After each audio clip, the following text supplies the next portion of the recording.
Kaya pala ganito ang naging resulta ng kapalaran ko. Kasi alam ng Diyos na kaya ko. Sa edad kong to, napagod na akong magmadali. Kaya lahat ng ginagawa ko ngayon, ini-enjoy ko na lang.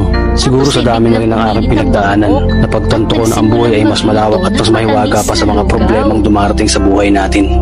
Tumatanda na tayo, baka sa kakahabol natin sa masagana at maayos na buhay, ay hindi na natin na-enjoy ang buhay.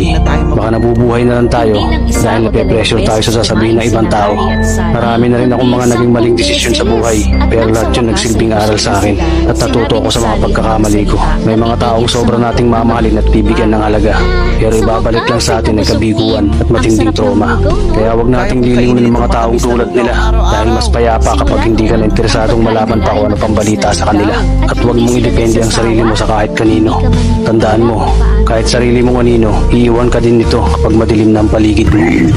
Kailangan natin matutunan na huwag ikumpara ang sarili natin sa iba dahil hindi natin laban ang laban nila. Karera mo to, hindi nila karera. Dahil ang buhay ay hindi naman nasusukat sa kung sino ang mayaman, kundi kung sino ang payapa. Kaya galingan mo lang palagi tol dahil napakaraming tao pang musika, hihilahin ka pababa at lagi mo itong tatandaan. Ang tawag ng kapatid, kaya pinuntahan siya ni Sally. Ngunit sa sandaling Kaya pala ganito ang naging resulta ng kapalaran ko. Kasi alam ng Diyos na kaya ko. Sa edad kong to, napagod na akong magmadali. Kaya lahat ng ginagawa ko ngayon,